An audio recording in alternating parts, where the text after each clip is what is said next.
দর্শক, ঈদ যাত্রায় এবারে জানবো রেলপথের চিত্র। রাজধানীর কমলাপুর স্টেশন থেকে যুক্ত হচ্ছেন সহকর্মী দিলশাদ অ্যানি।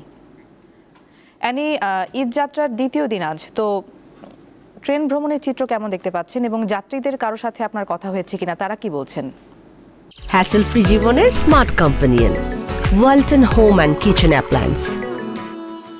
যাত্রীদের সাথে কথা হয়েছে আমার।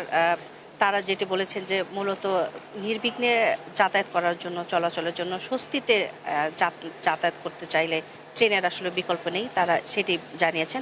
আমরা দেখেছি যে সকালবেলায় চেকিং করে একজন করে প্রবেশ করানো হচ্ছে।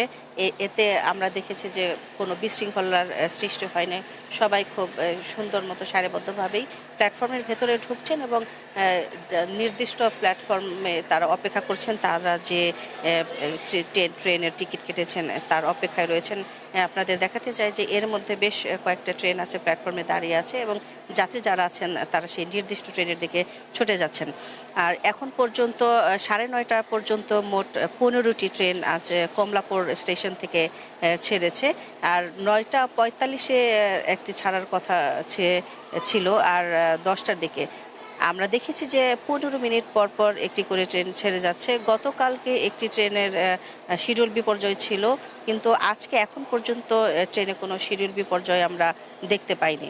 এখন পর্যন্ত খুব ভালোভাবেই ট্রেনগুলো যাচ্ছে এবং সময় মতো যাচ্ছে এবং আমরা দেখেছি যে 1 মিনিট বা 2 মিনিট এদিক সেদিক হয়নি। আর যাত্রীদের কথা বলবো, আমরা বেশ কয়েকজন যাত্রীর সাথে কথা বলেছি। তারা আমাদেরকে একই কথা বলেছেন যে তারা সুশৃঙ্খলভাবে যাচ্ছেন, কোনো ঝামেলা নেই, কোনো সচরাচর যেরকম হয় ঈদের বা উৎসবগুলোতে যে আসলে পা রাখার জায়গা পাওয়া যায় না। তো সেই হিসেবে গতবারের মতো এবারও খুব ভালোভাবেই যাত্রী যারা আছেন, ট্রেনের যাত্রী যারা আছেন, যারা সচরাচর ট্রেনে যাত্রা করতে স্বস্তি বোধ করেন, তারাই যাচ্ছেন। আর অনেকে আমরা ছোট যারা আছে তাদের সাথেও কথা বলেছি, তারাও বলেছেন যে তারা বাবা মার সাথে তাদের দাদা বাড়ি যাচ্ছেন, কেউ কেউ বলেছেন নানা বাড়িতে সবার সাথে ঈদ করতে যাচ্ছেন। তো যাত্রী যারা আছেন এখন পর্যন্ত তারা আমাদেরকে বলেছেন যে প্ল্যাটফর্ম যেটি আছে এখন পর্যন্ত বিশৃঙ্খলাও নেই এবং খুব পরিষ্কার পরিচ্ছন্ন পরিপাটিভাবে রয়েছে প্ল্যাটফর্মটি।